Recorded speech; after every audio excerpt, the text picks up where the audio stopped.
Welcome, everyone. I'm glad you're here to join us on this Sunday morning. We hope that we will be helpful for the things you need to know. This will be an interactive session, so hope all of you have your chat room ready to go. Let us start with prayer. Our Heavenly Father, we thank you for being with us. We ask for your guidance as we learn, as we grow, that we may serve you the best of our ability. Help us to use the tools that you are providing for us, that we can help our young people grow closer to you. In Jesus' name, amen. Abigail, did you want to say anything else, or should I just begin? It's up to you. I just want to thank Marilyn for giving me the chance to work to do this. And I want to thank Key and Miguel, if you both could wave. I know most everybody should know you, but just in case. Key is going to be doing the class right now in English, and then for those that speak Spanish later on, it will be Miguel. So thank you guys for joining, and thank you for helping us. And thanks, Marilyn, for letting me get back into business again. All right. Okay, so I want to start by saying thank you to Marilyn and Abigail for giving me the opportunity to share just a little bit of knowledge that I have around some of the tools that seem to be much more valuable and being used a lot more now, more than ever. Maybe 6 months ago, we didn't use it as much, but regardless, I think these are some tools that we can use as Pathfinder leaders to help stay connected with our Pathfinder groups. So without further ado, for today, we're going to be going over some of the tools. The tools that we're going to go over are Zoom, and then there's a whole suite of Google apps. Specifically, the ones that we're going to be going over today are Google Docs, Sheets, Slides, and Forms. And as Marilyn said a little bit earlier, it's going to be a little bit more interactive than maybe the one that we had during iEmpower. I'm going to try to make it as interactive as possible. Let's see how it goes. Sometimes demos that are interactive don't work out as well, but let's try to see if we can make this work. So with that said, I want to set some ground rules. So we have about 20-ish people right now. At this point, I think that's enough, especially with the number of people that we have, and then knowing that we've all been using Zoom quite a bit. What I want to try to do today is this. Basically, if we can follow the rule of staying muted unless you have a question, and unless there's a time to ask questions, then I will enable the setting where you can unmute yourselves. But if it gets a little too crazy, then we may have to just resort to using the chat as our primary source of asking questions and communicating with each other. Oh, okay, so here we go. So the first tool, as I said, the first tool that we're going to be talking about is Zoom. And as many of you may know, Zoom is a video conferencing tool or application. There's a lot of video conferencing applications out there. There's Zoom, there's Google Meet, there's so many different tools, but why are we focusing on Zoom? And here's some of the reasons that I could think of. Number one, the reason why Zoom is used predominantly by a lot of schools, churches, companies is because it's probably the most user-friendly. Why is it user-friendly? Well, number one, it has the most number of users. As of maybe a couple months ago, and this number is probably a lot higher now, there's over 300 million participants, daily meetings that you use Zoom every single day. Every single day, there's 300 million people. So it's just the most widely used tool. There's always a saying in software. It's like, it may not be the best tool, but it's the one that people use the most ends up being the winner. And right now, Zoom is far and away the one that's being used by the most number of people. One of the reasons why is because Zoom doesn't require you to register. You can just click on a link, and then you can just log into Zoom. It's super, super easy for people to use Zoom. In addition to not requiring a login, like some other tools require, it's available on all platforms. So what does this word platform mean? It means that it's available on a computer, like a Macintosh computer, a Windows computer, Chromebook. It's available on iPad. I see some, Lawanda is using her iPad today. It's available on Android tablets, Samsung tablets. It's available on iPhone and Android phones. Any type of device that has an internet connection pretty much is able to use Zoom. So that's one of the main reasons why people use Zoom over other ones. Why use Zoom now, especially in this time of COVID? It helps you maintain your connection with your club members and your staff. Like I said, because it's so we're communicating over voice and video. It allows you to do that from pretty much anywhere there's an internet connection, as long as you have some device, whatever device it is, you're able to do. It facilitates collaboration. So as you can see over right now, it's not just a talking head. I'm not just talking to you verbally, but you can actually see what's on my screen. So it makes it very easy for you to share your screen. And we're gonna go over that a little bit later. And then the final point is it's free. Now there's an asterisk next to that. What are some of the limitations of the free account? As of right now, the free account is limited to 40 minutes. And if it's a meeting with more than 2 people, then it's limited to 40 minutes. Now, if it's just one-on-one, you can do unlimited number of, you can do it all day long if you want. But if it's more than 2 people, there is a 40-minute time limit. The other limitation, there are many other limitations. One other major one is, unfortunately, free accounts cannot do polls. This is the one that's probably the most glaring one, I would say, other than the 40-minute time limit. And then the third one is you can't live stream your free Zoom account. I don't know how many people would do that, but that's a limitation of the free account. There are many others, and I'm going to share this presentation, and you can look at the other reasons why, other limitations of Zoom's basic account, but you can click on it here. Let me start by asking you, everyone, a poll question. So I'm going to launch this poll right now. Let's see if this works. All right, the first question that we have, so this is kind of the interactive portion that Zoom allows, is it allows you to conduct polls. The first poll question that I have for you guys today is, how did you log in to Zoom today? So the possible answers are using a Windows computer, Apple computer, Samsung phone, Apple phone, Android tablet, iPad, Chromebook, or I don't know how I logged in today. That's a possibility. So what I'm going to show you is, from the presenter's point of view, this is what you would see. You'll be able to see, I don't know if you guys can see my screen.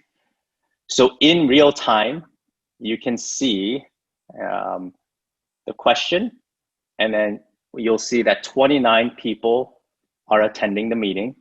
And out of the 29, 20 of them have already answered the question. And you can see in real time, as a presenter, how long it's been since the since the poll question was asked, and then what the answers were. So this is just a suggestion, but what you can show when you're doing a poll question, you can tell people, okay, you have, I don't know, 30 more seconds. So give them a 2-minute time limit, and it'll keep track of that time here. So I'll give you guys maybe up until 2 minutes, so 20 more seconds to answer if you haven't already answered. And on your side, you should have seen a poll with the possible answers as radio buttons. Those radio buttons are, you can only select one answer at a time. Okay, I'm gonna close the poll now. So I'm gonna say end the poll. And then what shows up on the presenter screen is the actual results. And what I can do as a presenter is I can say, okay, let me share the results with everybody.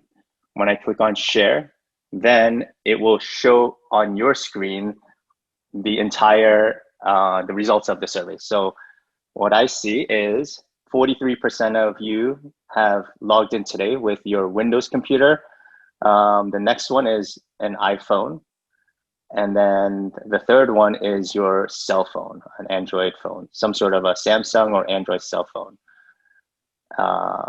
Nobody, and I guess maybe 1 or 2 people logged in with a Chromebook. All right, let me show you how I created this poll.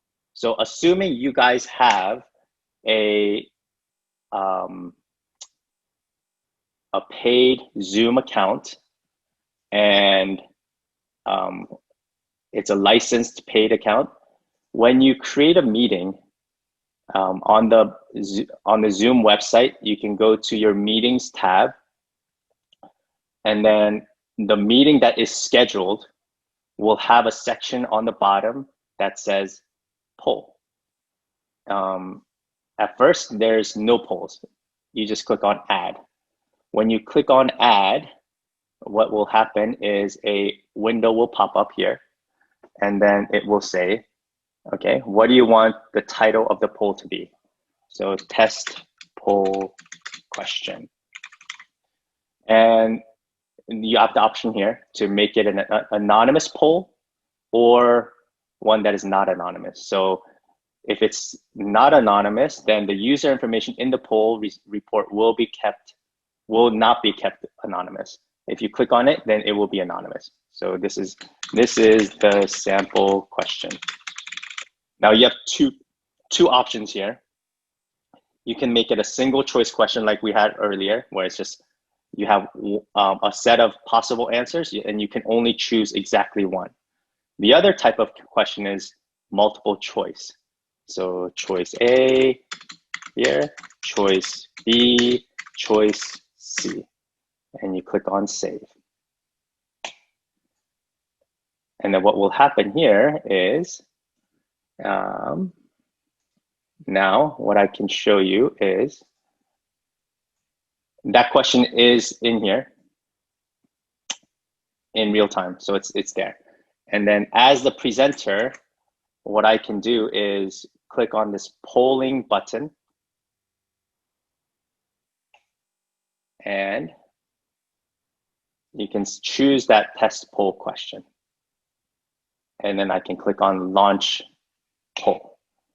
As soon as I click on launch poll, those options show up for you as a user. And you can see that you can select one option or many, one or many options. So again, that's why the percentage can be, it can potentially add up to more than 100%. And I'm gonna cut this one short since this is just an example. Okay, and then I can share the poll result. Here's the poll result. See, 67%, and 33%.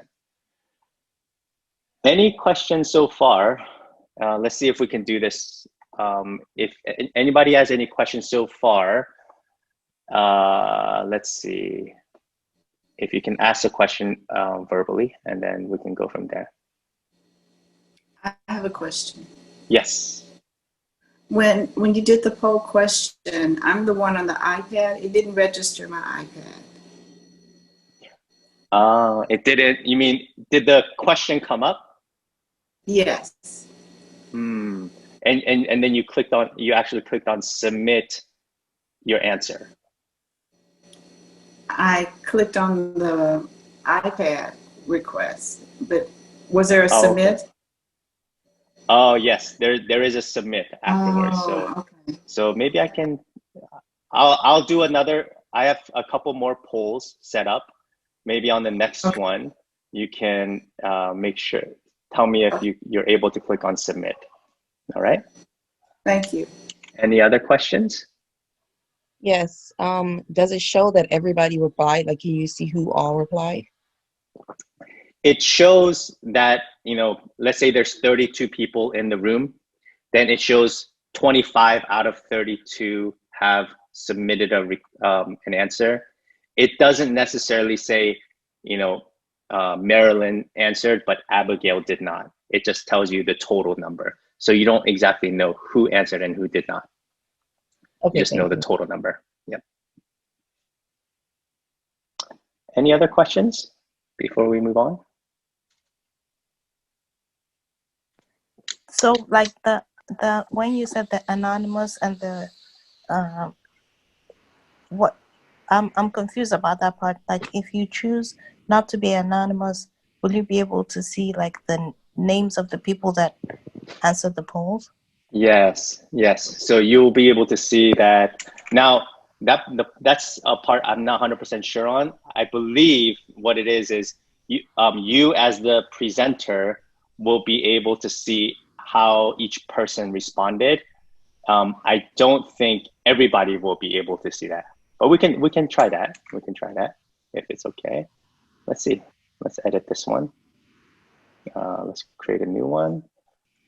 All right. Non-anonymous poll. So test question 2. And then we'll do answer A, B, and C. So let's see. I'm going to create a poll now. This one. And let's see. So here we go.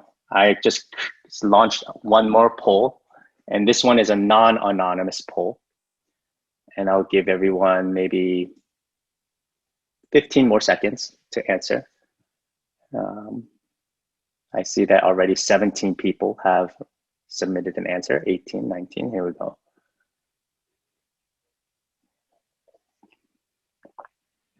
All right, I'll end it in 2 seconds. All right, here we go. Let's see. I'm gonna end the poll now.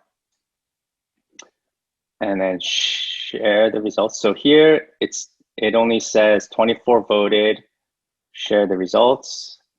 And it still says that, from what I can see, it doesn't tell everyone exactly how each person responded. So I believe the way that it works is it gives that answer for only the poll conductor, not the attendees. Okay. I have a question. Yes. If you accidentally X out of the poll, but you meant to answer it, how do you pull up the poll again for that person to answer? I'm not sure about that one. I will have to, I don't know. Let me write that down and then I'll follow up with you on that. Okay. So if the user accidentally closes a poll, how do you pull it up? Okay. I'm not sure about that one. All right. So moving on. One of the most, and it looks like, I would say this is a very important one. And to be honest, I think it's still very important.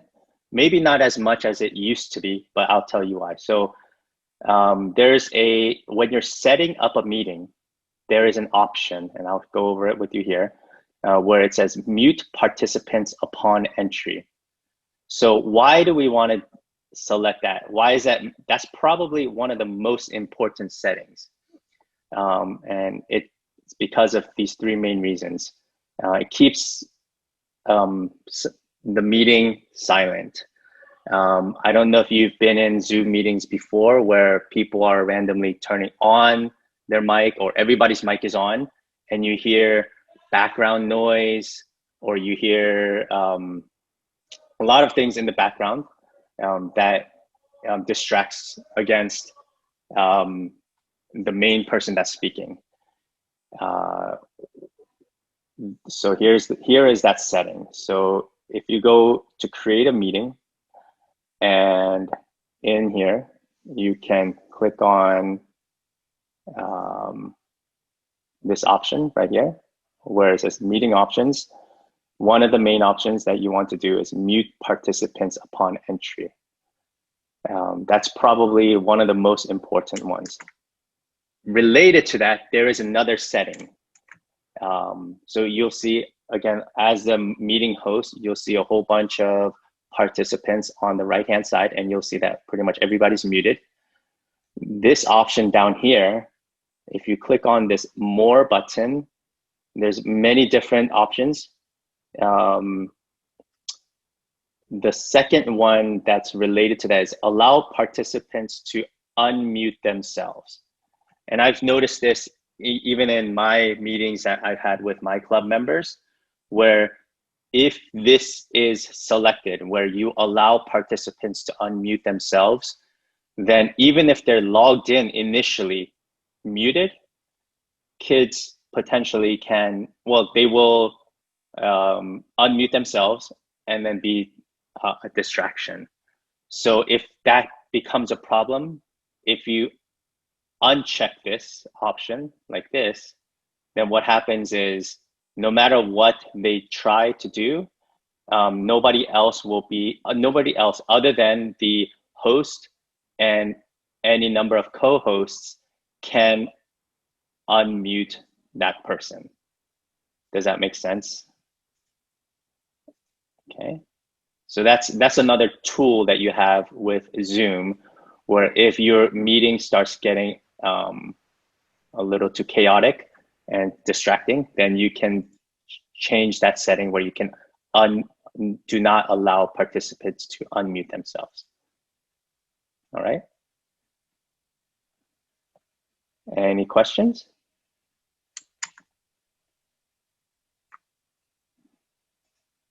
Okay. I guess that's a question I have for you guys. I don't know how many of, for those of you that have conducted Zoom meetings in the past, what is your preferred approach? Do you allow participants to unmute themselves, or do you use this setting to just not allow them to unmute themselves, and why? I allow them to mute themselves and come in and out, especially if there's questions being raised and they want to respond. Okay. Okay. Good. I started with allowing them to mute themselves, but like you said, it did get chaotic, especially with children. But I unmute them if they have to speak, if they raise their hands. Right. Good. I allow mine to unmute themselves also. They seem to be so familiar with it because they're doing this with school too. Yesterday was our first meeting and I forgot to mute everybody and they automatically muted themselves when they came in. So, you know, if I only had it happen twice during my meeting yesterday that two kids talking to each other. So then I just asked them to please mute themselves. You know, we have a time for talking later. So far that seemed to work. Right. Yeah, that's exactly what I noticed as well. Is definitely at the beginning of everybody using Zoom, it was a huge problem. I think now that all the kids are used to using it for school and church and Pathfinder, many different areas, it's becoming less of a problem. But just know that that tool is available to you, that setting is available to you if it becomes a problem. Okay, so let's say you choose that setting where it says, do not allow participants to unmute themselves. I'm gonna check that right now. Let's see if we can try this. This is gonna be, so I'm not gonna let you unmute yourselves, but if anybody has a question, why don't you raise your hand? Now, how do you raise your hand? If you see on my screen, let me see if this is available.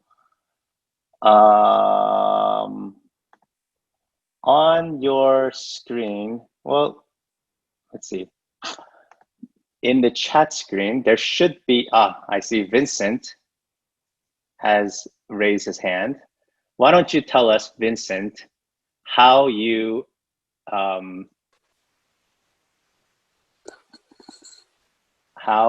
raised your hand? Well, I went down to my control ribbon down at the bottom. Yes. And I clicked on participants. Yes. And it pulls up the box of the participants, and on that box at the bottom row, there's a list of options. One is raise your hand, yes or no, go slower, faster, and all that. Right. So in this row, now, I don't know if you guys can see my screen. Mine doesn't have it. I believe it's because I am the host. But in your screen, just as Vincent explained, there should be a row of buttons where there's buttons like yes, no, go slower. To the left of the yes button, there is a raise hand button. And what that does is, number one, it puts your screen to the front of the list, and then it gives a notification, a nonverbal notification to the host, and puts your screen at the top of the list. So I can do that. And then as the moderator or the host, you can allow them to, you can see that they want to talk. All right. Okay. Any other questions so far?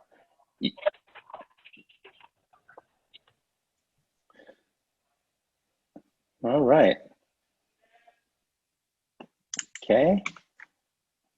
Let's see. Moving on. Okay, so there are some other tools that we can use. We talked about muting the mic. Here's a chat window. So let me go over the chat a little bit. So as you can see here, the chat window is available if you click on this chat button on the bottom row, and it shows up on your right-hand screen. And the chat, you can do it, you can create a chat to basically two groups. One is everyone, and if you submit a chat to everyone, that means that it's public. Everybody in the entire meeting will be able to see this chat submission. Now, if you want to send a message directly to one person, you click on this little down arrow, and then you select from the list of people, and this will be a private message to specifically that person. And only that person will be able to see this message. Does that make sense? So what I've seen with my son, I have a 13-year-old son, I don't know if it's a good thing or a bad thing, but during classes, he can, a lot of times kids chat in the group. They sometimes chat just with one another, one-on-one chats during the conversation. You can also, let's see, as the host, if you click on this little 3 dot thing here, what you can see is you can limit it. You can allow participants to chat with nobody. So then that completely turns off chat. I don't know if anybody really uses that. The other option is you only allow the participants to chat with the host. That's one use case. Another one that we have, right, is you can only chat publicly. So if you want to limit the number of the types of you don't want to allow private chats, then you would select this option. And then the final one, the default one, is you want to allow chats with everybody publicly and privately. Okay. So again, that's another setting that you have. It's up to you guys how you want to utilize that. I would say for lectures, for classes, at a minimum, it's good to have everyone publicly. Maybe it's also good to do publicly and privately. So it's up to you. All right. The other one is video. Okay. Video, let me go over the settings here. So one, you can see that right now probably about half of us are on video.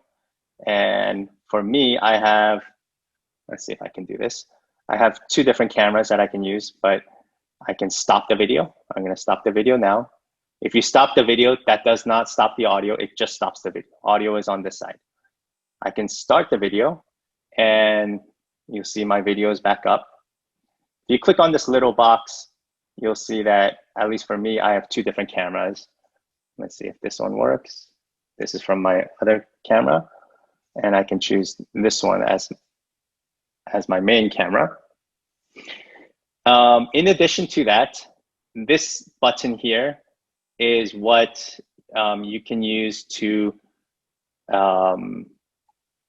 this is a personal setting. So everybody has their own view setting. So for example, on mine right now, I'm in gallery view. That means that up to 49 videos show up on one screen. And you guys can change that as well on yours.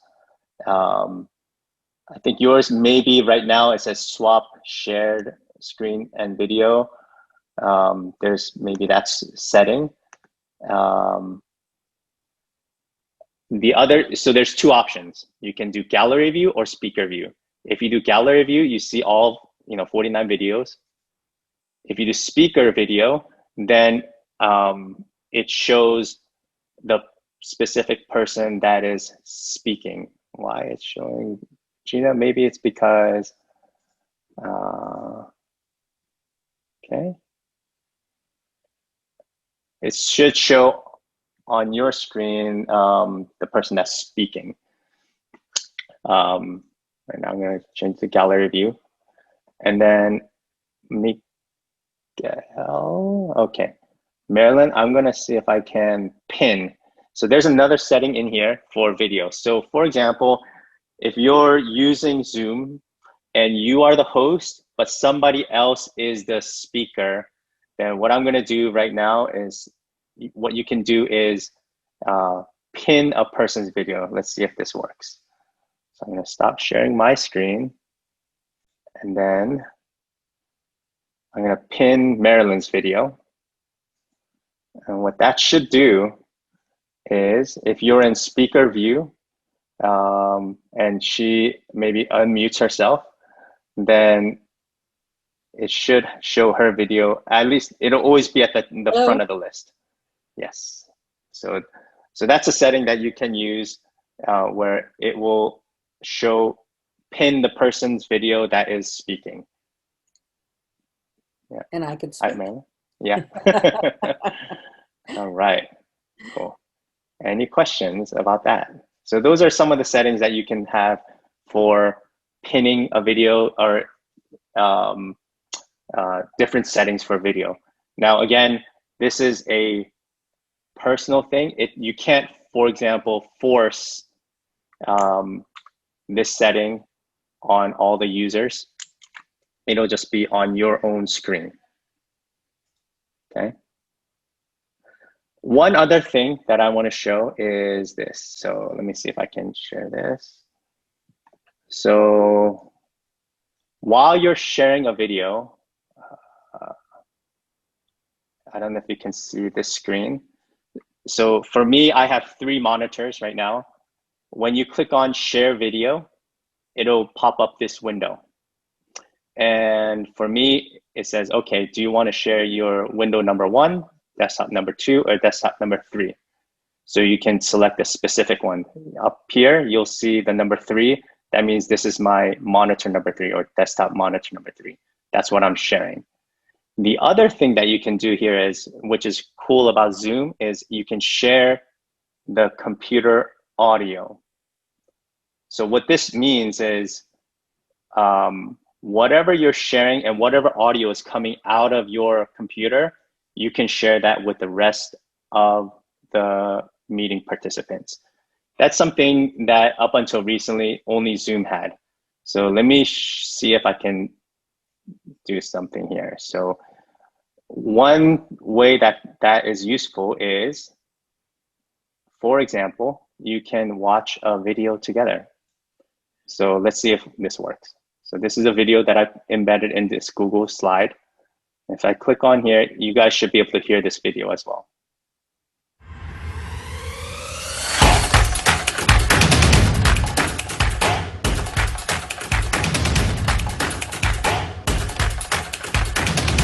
Make it bigger.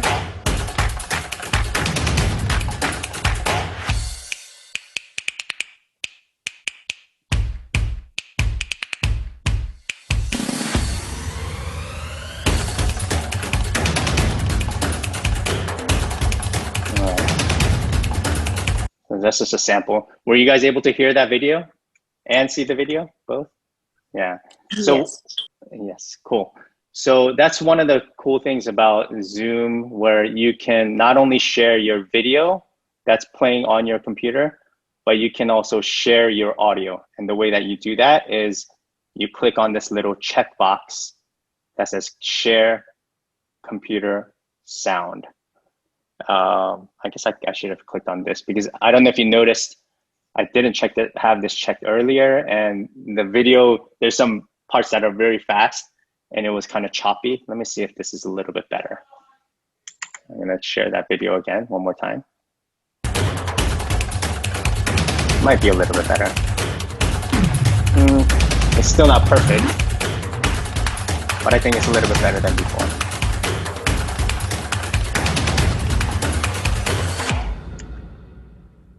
Okay. It seemed like the other one was crisper. It was crisper. Oh, okay. So I think it's something that you need to play around with. Those are the options that you have. One recommendation I would have about that is, from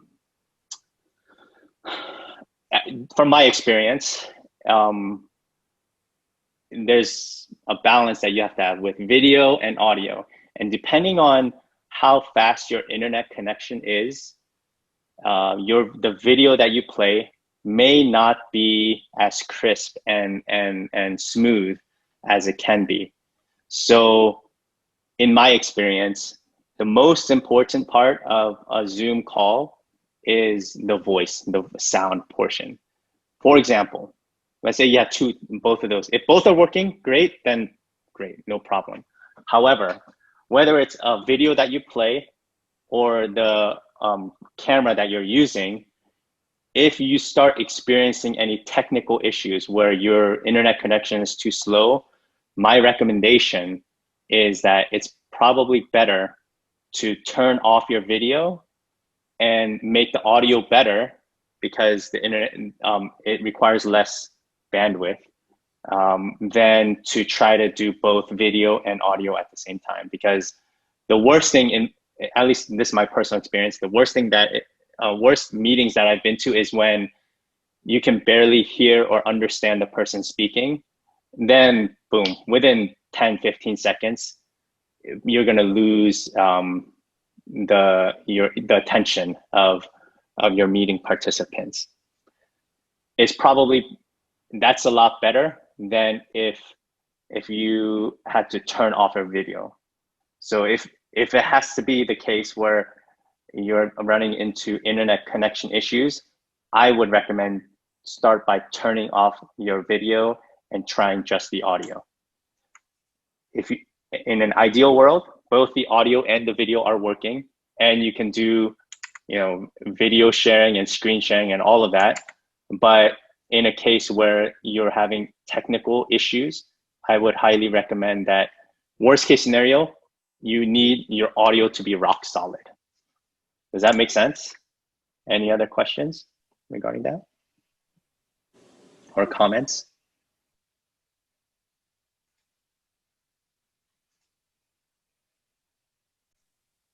All right. Moving on. Okay. So let's see, back to this. So we talked about video. There's a full screen view. We talked about that, in gallery view. Next one. So your video. I don't know if you guys can see my screen, but there's, let's try this together. If you can, if you guys are able to, if you can turn on your video, and then let's go through this setting together. So let's turn on your screen. And what we're gonna do is we're gonna add a virtual background. So let's see. This isn't too difficult, but this is a little bit interactive. Okay. So if you turn on your video, and then in this button where it says stop video for right now, there should be on the top right-hand side, there's an up arrow. If you click on that, one of the options is choose virtual background. Once you click on that, Zoom gives you many options to add a background to your video. So why would you want to do that? I can think of some reasons. Maybe you don't want to be distracting. If you have a lot of distracting things in the background, then you want people to focus on the speaker. So then you would want some virtual background like this. So why don't you guys try that? So there's built-in virtual backgrounds. I see Lori is in the mountains. Let's see. I see some other people with other backgrounds. I'm sorry. This is Christy. I do not know where I am. Okay. So on the bottom left-hand side, there's a little button, and you should be able to choose your video filter. Just see everybody. Okay, thank you. Okay. And then you should be able to, now this is my settings screen.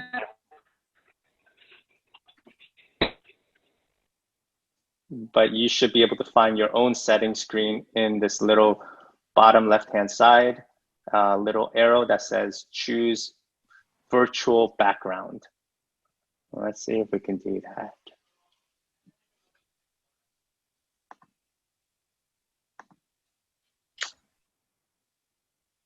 Well, I don't have any pre-saved already, but. Okay. There may be some. Now what I've seen is. My daughter. Say that again. I did find a picture of me and my daughter, and I put it in, I think, but I'm not for sure if you guys can see it because my face inside the screen is blurry. Yeah, that's what I see now. I see your picture here, and then your live video is kind of in the background. So that's one of the disadvantage of it. Even my video, I don't know if you guys can see, but like it tries to see what's background and what's the person, and tries to do it intelligently. It looks like the picture that you have is maybe having a hard time making that distinction between the picture and the background. So one of the tools that I don't know if a lot of people have it is basically what you want is the background to be one solid color that is not the same or similar color as the person. So for example, a lot of times what movie people use is something called a green screen or a blue screen. So if they have a green screen in the background, then it knows, the video program knows, hey, everything that's green, replace it with the background. Everything else, that's you. That's what we want to show. Just looking at your background, Emerald, is it looks like maybe your skin tone and the background is kind of similar, and because of that, it's having a hard time distinguishing between the background and your, yeah. That makes sense. And yep. And Emerald is my daughter. I'm Christy. Oh, okay. Hi, everybody. Hi, Christy. But okay. and see, her computer, it says choose a virtual background, and it says right. none. And then underneath it says I have a green screen, and it's checked. And then there's mirror my video. But when I uncheck it, it says the computer doesn't meet the requirements. So. Oh. Can you uncheck? So did you say you tried to uncheck the I have green screen? Did you uncheck that? Mm-hmm. And it wouldn't let you do that? Yes. No, it wouldn't. But now I can uncheck mirror my video, and I don't know what it shows you guys. The mirror video is this. So if you look at my my screen, you'll see that the words Pathfinders is written like not as a mirror image. If you click on mirror video, what happens is it puts it kind of as a mirror image. If you see that, that's what the mirror my video setting does. Do you see that? So it just mirrors you. Yes, correct. That's all it does. The mirror my video. So some people like it so that when they do this, they see this exact same a mirror image versus something like this where it's not a mirror image. It's kind of opposite. So that's what that setting does. The mirror my video does. Okay. So I don't really see a difference. It just changed from left and right. Right. It's like a mirror image versus not mirror image. Yeah. Versus the real one. So look at the words. See, it was backwards. Okay. Yes. Got it. That versus this. So that's the one change that mirror my video does. Oh, okay. Okay. So that's what that does. But the green screen is the one, what I was explaining earlier, where you have that green screen in the background. Usually that should be uncheckable. I'm not sure why. That's not, you don't have access to that. And what I would say is the virtual backgrounds, if you see on my screen, Zoom comes with it by default. If yours doesn't, I would say that it's possible that you may need to get the latest version of Zoom installed on your computer. At least on my computer, the way I do that is on the top right, top left, there's a Zoom menu, and then it says check for updates. And if you get the latest update, it should have that installed. Okay, thank you. I'm gonna try that. Thank you. All right, no problem. Anybody else have any questions? Lori, is it Lori Chodro? It looks like you may have a question. I do. It's kind of backtracking about the audio. Yes. My question is, has anybody, you or anyone, used the dial-in just on the phone, and how does that work? Is it pretty easy? Does the audio sound okay on that? I have used it for other meetings in the past, and I would say that sometimes the audio quality on the dial-in meeting may even be better. Now it's going to be telephone quality. So meaning right now, when you hear me, the audio quality is what I call like HD audio. It sounds like you're in the same room. If you dial in to the phone number like this, and then you put in your meeting ID, then it's going to be at the quality of like the old telephones, meaning I think you can hear it well. The quality of the audio is going to be good, but it's going to be like listening to AM radio versus FM radio, something like that. But I would say it's pretty good quality. Yeah. Good question. Okay. Any other questions? If not, we'll move on. So it's 9:50. We have about 40 more minutes. Okay. This is one suggestion that we have. So what I've seen is it's good to start off the meeting with just small talk. So the reason is students like to talk among themselves. It's been a natural part of their education since they were small children.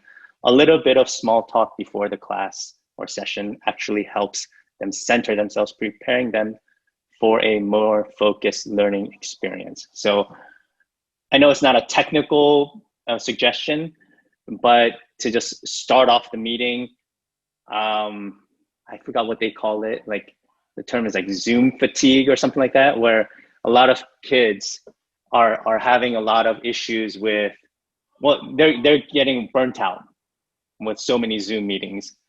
So I think part of that is because it's just like business. I think that's it applies to adults as well. For example, if at work, and that those little interactions that you have with your coworkers before and after, like the water cooler talk, that's where you kind of form some bonds instead of just meeting after meeting after meeting and just talking business all the time. I think that helps kids to kind of de-stress a little bit and just kind of refocus, and then okay, now they can go into their meeting and be ready to have a good meeting. Any questions, comments about that? Okay. The last one, well, yeah, the last one about breakout is about Zoom is breakout rooms. And we're gonna try this a little bit later, but breakout rooms, it has to do with this setting. So I don't know if you guys can see the screen. Ah, yes. Okay. So breakout rooms, right now we have 40 people. So what we're gonna do a little bit later is breakout rooms are essentially breaking up the big meeting like this of 40 people, and you can break it into smaller groups. So imagine if you're in a big setting and you want to assign a task to smaller groups of people, then you can use this breakout room concept.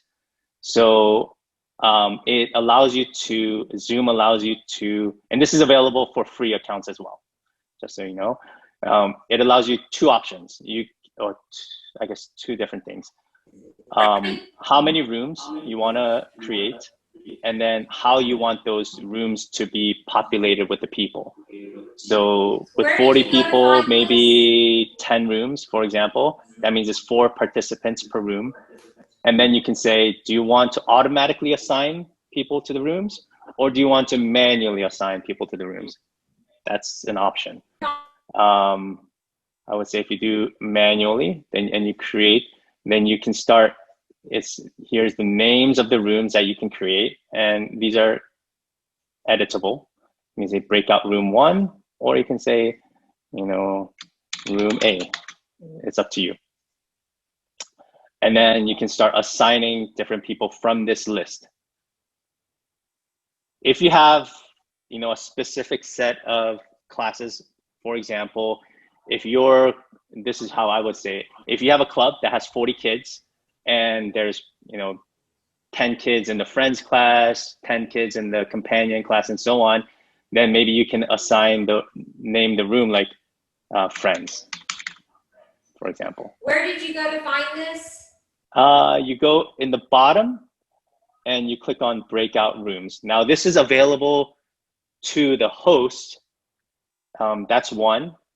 And in addition to that, before this is even available to the host, there's a setting in the meeting. So if you log into your Zoom account and you go to your Zoom account and then go to settings, and I'll put a link to this as well. There's a whole bunch of settings that you can enable here. And if you do breakout rooms, one setting here is by default, this is disabled, this toggle button. But if you go into your Zoom settings on the Zoom website, you can check this so that it's enabled. Once it's enabled, then the host has this button available to them, and you click on this on the bottom of your screen. Does that make sense? Okay, so you click on breakout rooms, and you can, again, one case would be something like this. You would rename it companion, for example. And so then you can, yes. That not the host. It's only available to the host. The host is able to create breakout rooms.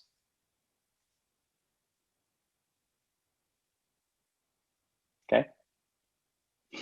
And we're going to go through this a little bit later when we talk about Google Docs. Okay. But that's how you create breakout rooms. And then what you can do is assign people to breakout rooms so that they can have small group work. You can manually or automatically divide students into small groups. As the host, you can go to the different breakout rooms. So as the director, you can go in and out of different breakout rooms. And then another one is, once you're done as the host, you can bring everybody back to the main class. And then we talked about renaming the rooms with, I named it with a class name, like friends, companion, but maybe you can name it with the actual question so that they know what they need to do when they get to that class. This is a power tip for not just breakout rooms, but in general. So today, my co-host is Miguel. So he's been helping me either manage the chat room or allowing people in and out of the meeting. But it's a good, if you have the resources and the manpower, then I think it would be a good idea to have a co-host with you to help you with it, something like this. Any other questions about breakout rooms? I have a question. Yes. For the breakout rooms, let's say you have a person going into the breakout rooms with the Pathfinders. Mm-hmm. Will that person be able to do a screen share still? Yes. Okay. So if you you can do a screen share within the breakout room, and anybody can do a screen share within that breakout room. And that screen share will only be visible to those people that are in that specific breakout room. So if you're in the friends breakout room and you do a screen share, only the people in the friends breakout room can see that screen share. Nobody else will be able to see it. Good question. Okay. All right. We talked about polling quite a bit already, so I'm going to skip that slide. So this slide, I think all of us, it's just practice. That's it. I think Zoom is a great tool. There's so many different settings that you have access to. I think they try to make it as easy as possible, but until you start actually using it, you won't be able to fully grasp it, at least from my experience. Now, for me, I have another computer next to me that I've logged in. One way that I practice is I have another computer next to me, and I'm logged in as Micah Song. This is my son's computer, but I logged in as a regular user. So even right now, I'm logged in as Micah Song, and while I'm testing this out by myself, I can log in as a host on one computer, and on another computer, whether it's another computer or a phone, you can see exactly what that person is doing as the host, and you can try testing it out, and you can practice without practicing during a real class. So that's one recommendation that I have. Okay. All right, some power moves. This is probably gonna be the last one for Zoom. So try to arrive 15 minutes early so that you have, you work out all the technical issues beforehand.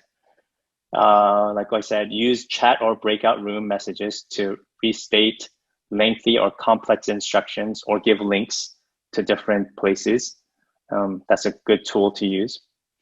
And then this is not really a technical recommendation, but silence is okay. You don't have to keep filling dead air. Sometimes people are uncomfortable, so you just don't be worried if there's a little bit of silence. Okay. All right. Any other questions about Zoom so far? I have a question. Yes. When you accidentally take a participant out of the meeting, how can you bring them back in? Good question. So they should have the link already. Mm-hmm.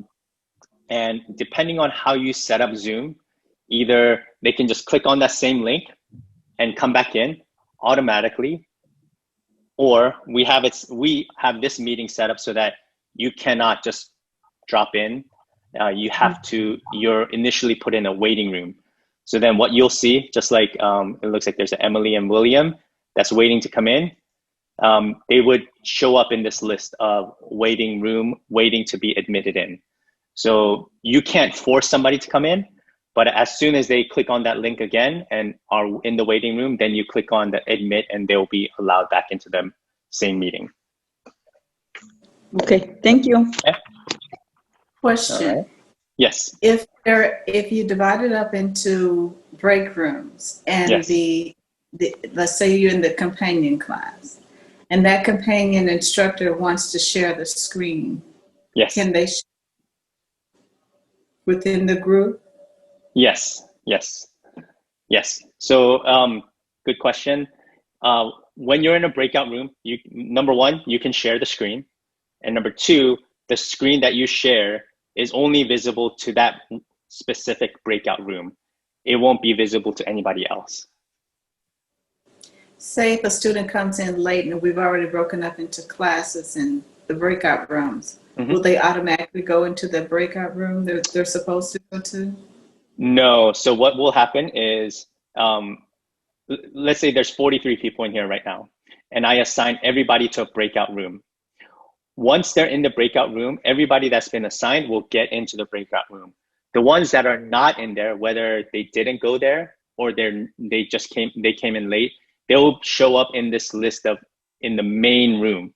What you will be able to do is if you see a student in the main room and not assigned to a breakout room, you can click on this breakout room and then assign that one child or student to that specific breakout room, even after it has been, even after it started. Does that make sense? Yes, thank you. Okay, all right. Once, I have a question, yes. please. Yes. Once you have done this before, is it possible to like save members in specific breakout rooms? Like next time you don't have to manually do that again? Yes. Yeah. Yes. So the way that you do that is this, and I'll show this real quick. So if you are in a breakout room, let's see. So it's basically pre-assigning, what they call pre-assigning the users. Here you go. So what you can do is what you would have to do is schedule the meeting, and then I don't know if I can go over this today. I can give a link to this article, but essentially you would have to create a spreadsheet, CSV file, spreadsheet, like Excel sheet, and then have those pre-assigned students to a breakout room in a spreadsheet. And then when you create a breakout room, let's say next week, what you can do is assign people to the breakout room using that spreadsheet. So then you would have to maintain this spreadsheet and then pre-assign people to the breakout rooms. That's the only way that I know of, is you have to have some sort of a spreadsheet on your computer. So something like this, let's say, companion. So breakout room, and then participant. So it'll be friends, Sally, and then companion, and Jeff, something like that. And then every time you start a new meeting, let's say next week, you use the same spreadsheet to pre-assign students to that breakout room. Thank you. Okay. I have a question on that Excel spreadsheet. Yes. Do you typed Sally, Jeff, do we type their name, or do we need to use their login name to Zoom, or an email address? What would be the participant name? Right. It would be the, from what I've seen, it's the name, the participant's email address. Okay, thank you. Okay. I have a question. Yes. When the breakout rooms, you said that, you can share your screen and everything. Is it also, can you also assign polls within the breakout room? You know what? I'm not sure about polls within the breakout room, because polls are you can only create polls, and polls are run by the moderator or the host. So I don't know if you can have polls specifically within the breakout room. I'm not sure about that. I don't think it's possible, but I'm not 100% sure about that.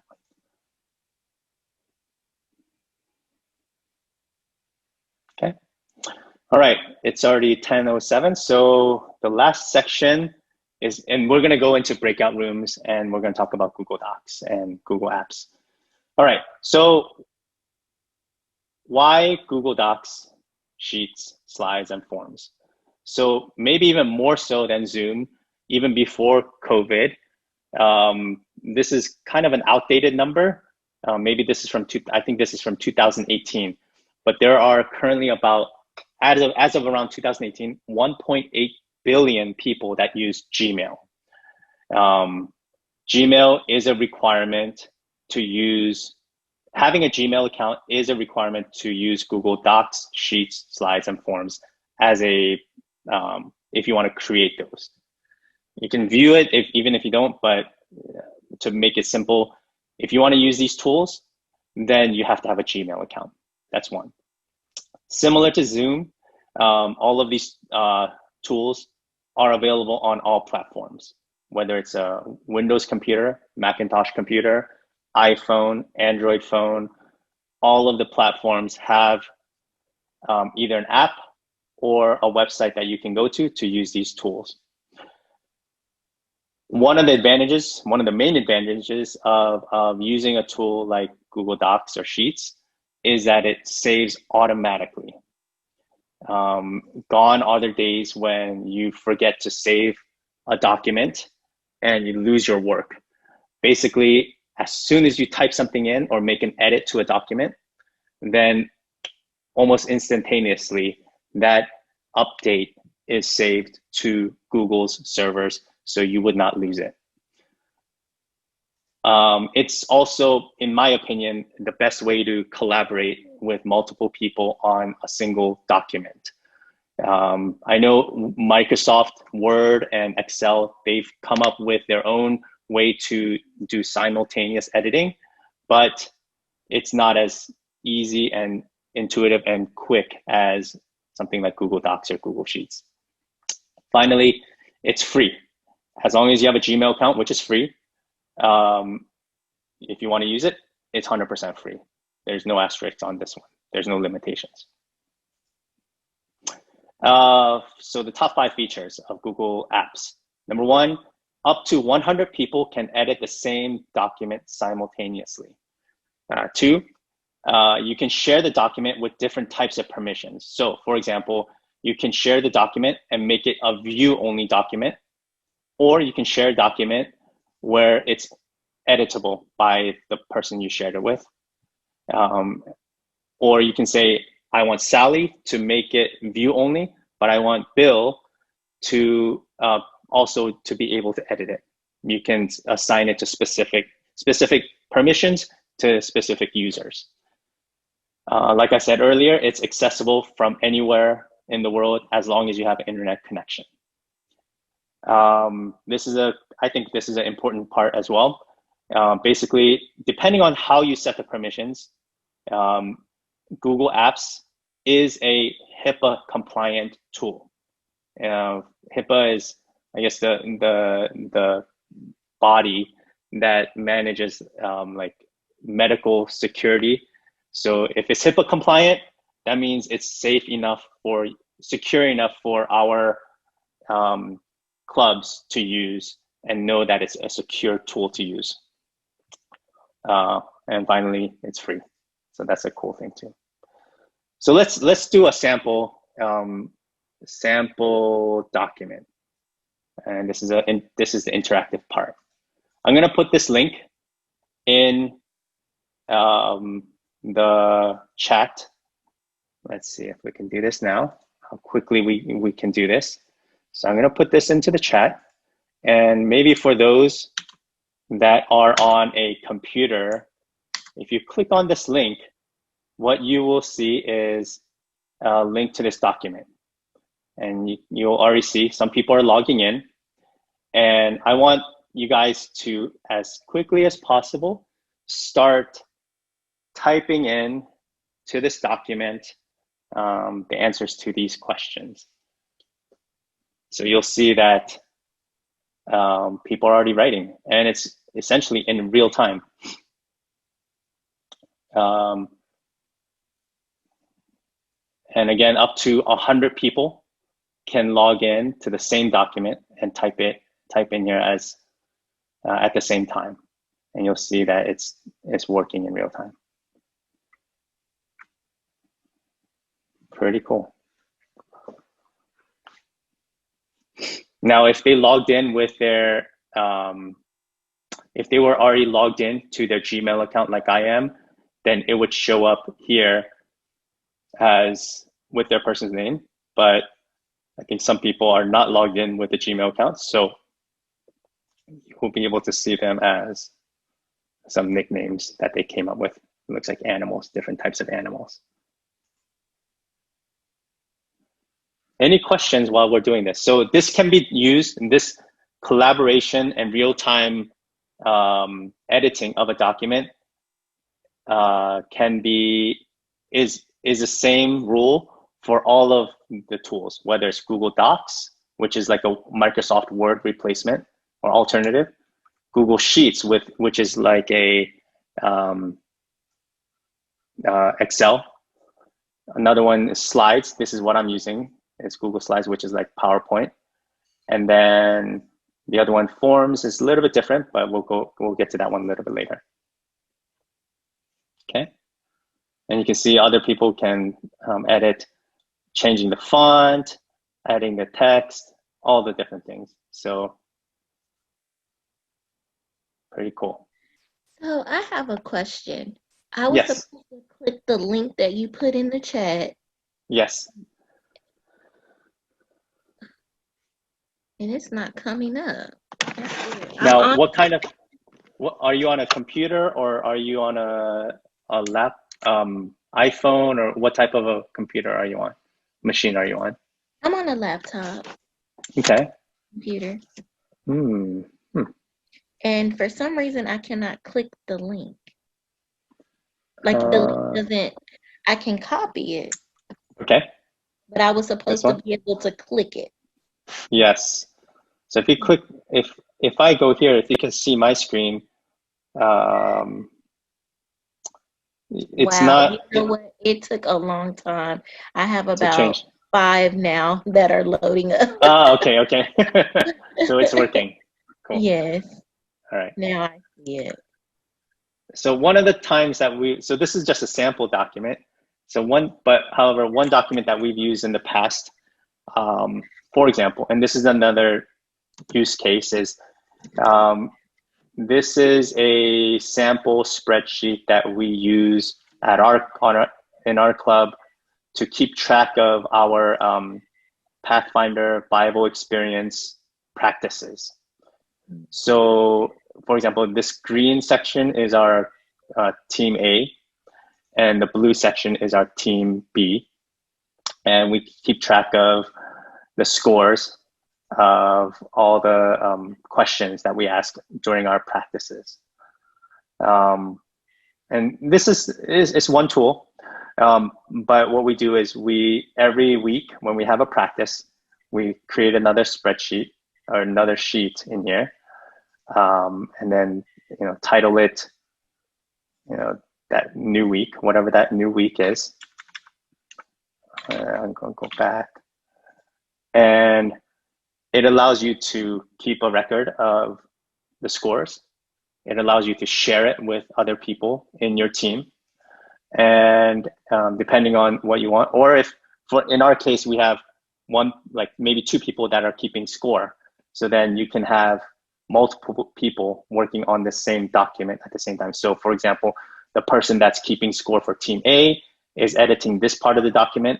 The person that's keeping score of team B is editing this part of the document, but it's a shared document that everybody can work on at the same time. And then you can allow different people in the different teams to view it. For example, here, right now the permission is anyone can click on it, but you can restrict it to only certain people. So then if you want to do that, then you click on here and you put Miguel, I want to share it with Miguel. And now Miguel can be an editor, a commenter, or just a viewer, depending on what permissions you want to give that person that you're sharing the document with. Does that make sense?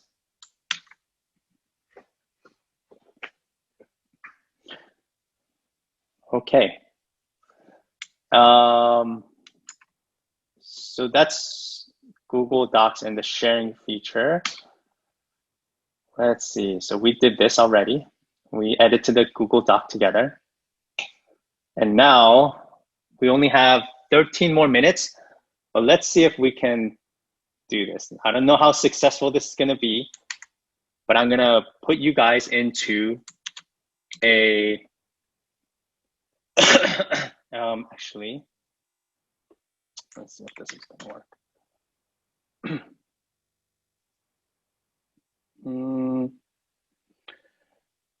Let's see, hold on one second. So this is a Google form. I don't know if we're going to have time to go into, what is that? A breakout room, but I wanted to show Google Forms. So if you guys click on that link, this form should show up and you should be able to fill out this form that I've created. It's just a t-shirt sign up form. And then you should be able to submit that form. Okay. So then what happens here is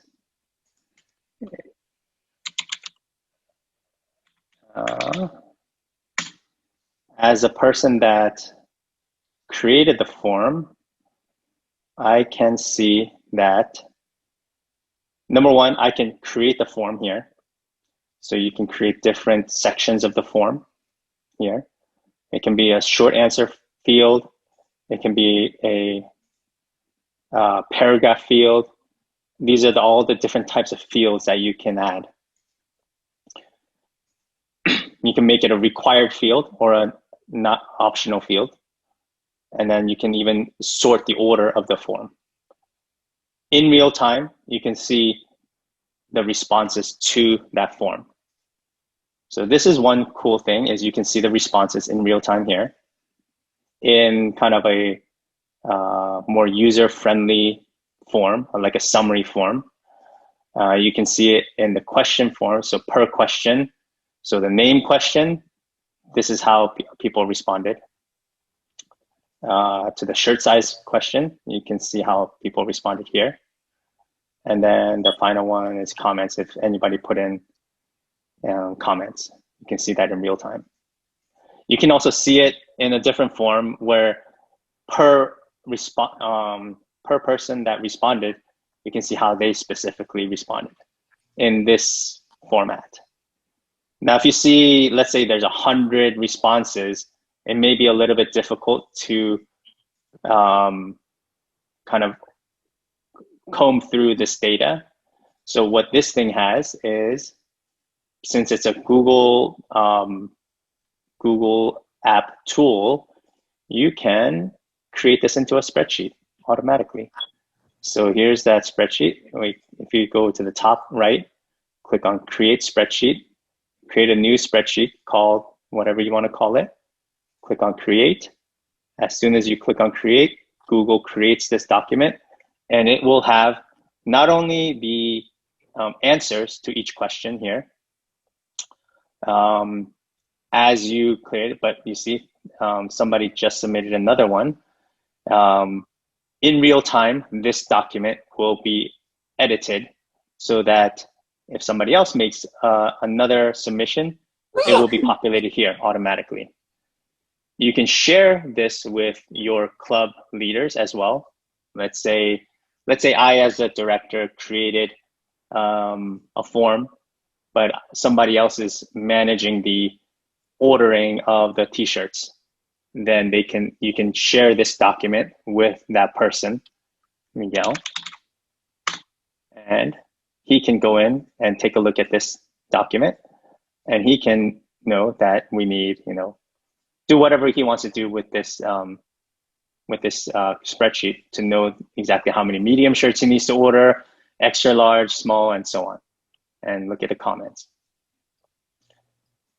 Does that make sense? Any questions?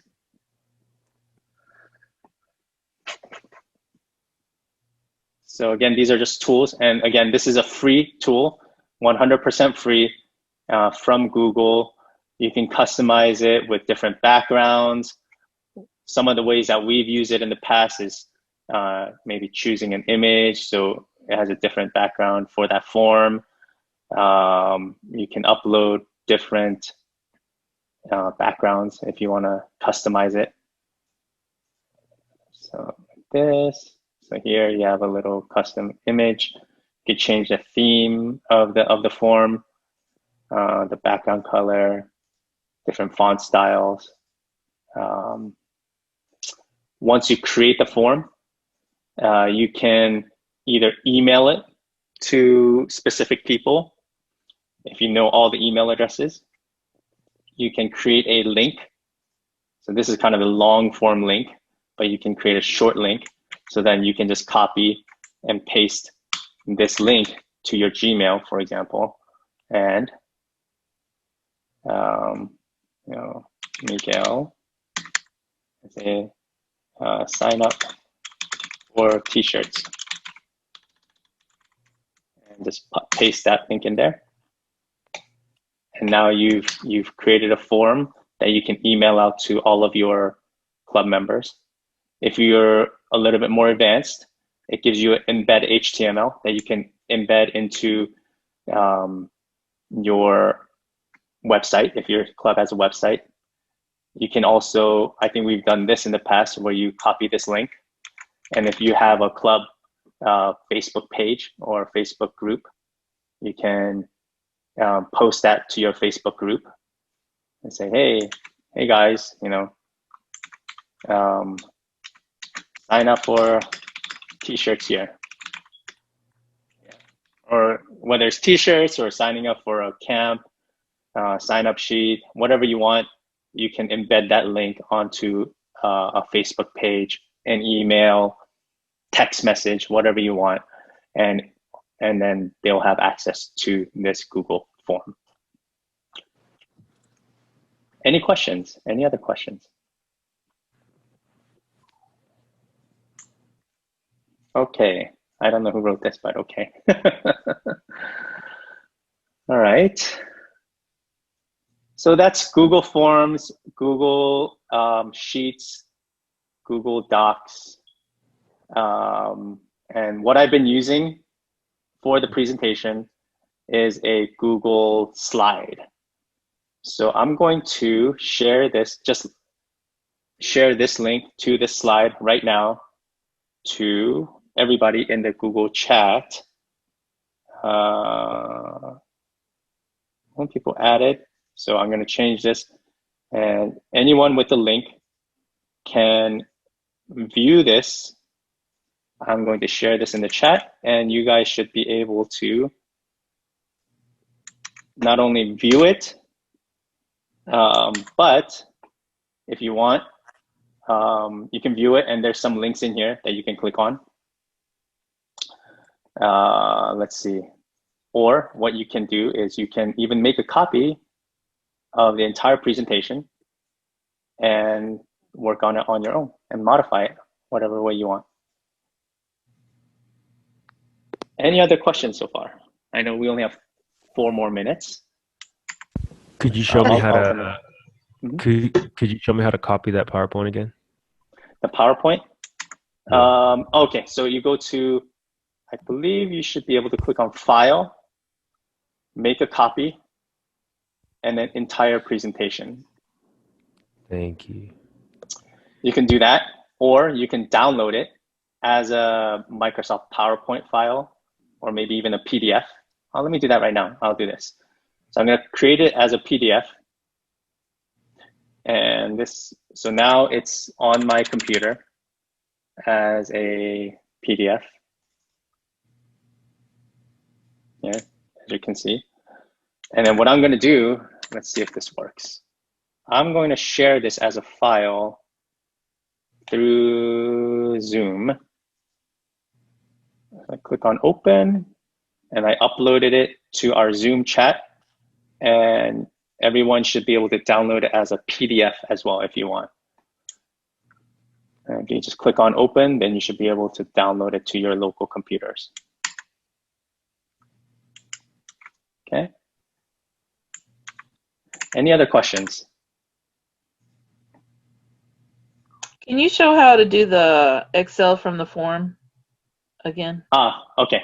So as a as the person that has editing ability of a form, you should have 2 tabs on the top. One that has the questions where you can edit, and then the responses. Once you go to the responses section, on the top right, there should be a little icon that is the Google Sheets icon. You would click on that, and then if I hadn't already created it, what it would do is it comes up with a window that says create a new sheet, and then it will show this Google Sheet. That's how you would do it. Thank you. No problem. Any other questions?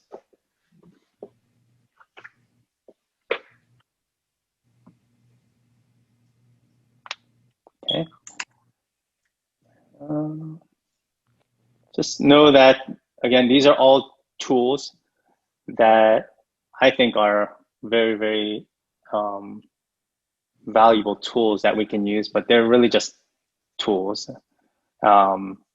Really, I think it doesn't really help with some other things like, I don't know, it's a tough time. Let me put it that way. Like I said at the beginning, maybe at the beginning of COVID, it was a lot more, people were like, oh, this is cool, and a lot more interested.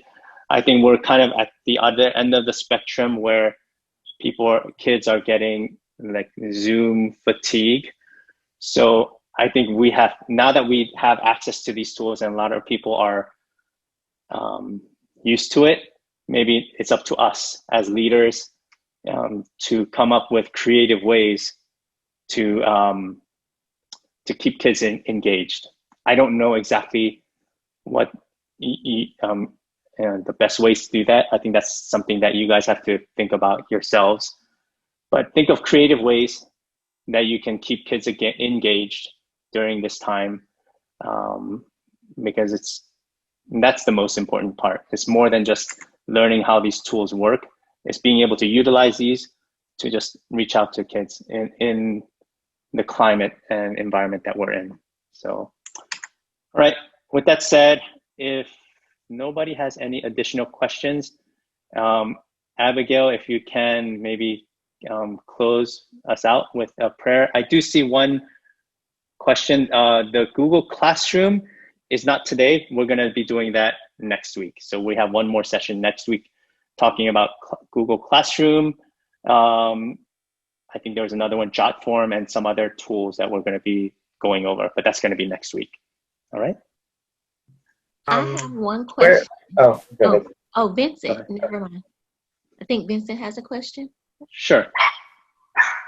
I was going to ask, I saw we were recording the meeting. Are you going to post that for everybody to be able to download and view? Yes, we will post it on YouTube, on the TX Youth YouTube channel. And my question is more of the personal. You were trying to tell me how to do the backgrounds and how to make sure that my Zoom is updated. Now, while we have been in the meeting, I have realized that I just clicked on the link from my email in order to join. So I really didn't have a Zoom set up, but I did create a Zoom account. And now from here, how would I go to what you were showing me before where I can make sure it's updated or the latest? Well, I guess if I just joined, it would be the latest version, right?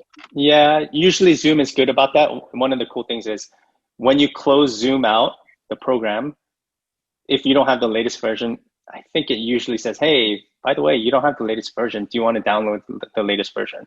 I think it does something like that. If it doesn't, I would say just go to zoom.com. And there should be a link maybe on the bottom, download.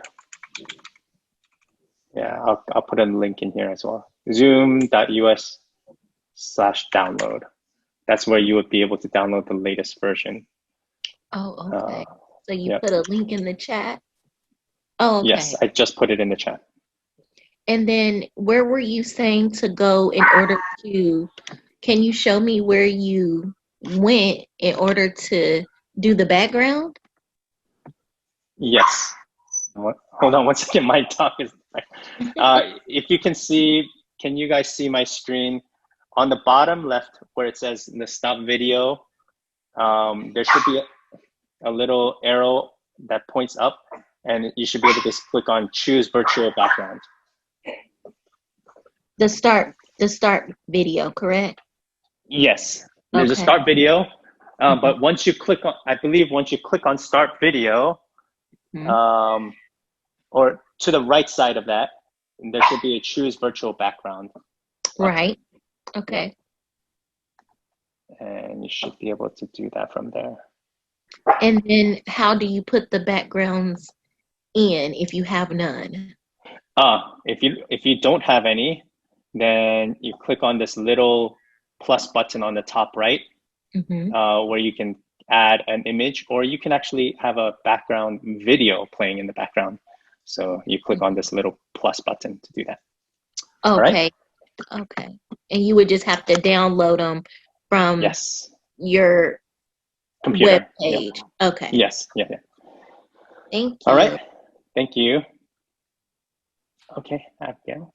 All right. Thanks, everybody, for joining in. Next Sunday at the same time, we will be doing Google Classrooms, Jotform, and Dropbox. So feel free to share this link with anyone that's working in Pathfinders. It's for everybody, not just directors. Associates, staff, counselors, instructors, anyone that's working with Pathfinders. So thank you, Key, for donating your time to us and your knowledge. We really appreciate it. Everybody, if we can just have a closing prayer, then we'll end the meeting. Dear Heavenly Father, thank you so much for the opportunity that you allow us to serve you through Pathfinders. Please keep our hearts and our minds open, that no matter what we do, our goal is to share Jesus with all of the Pathfinders that we come in touch. Bless Key and his talents and his knowledge, and bless him for allowing his time to be shared with us, and help us understand everything that we learn so that we can continue to share your message with everyone we come in touch. keep everyone in this chat safe and healthy in Jesus' name. Amen.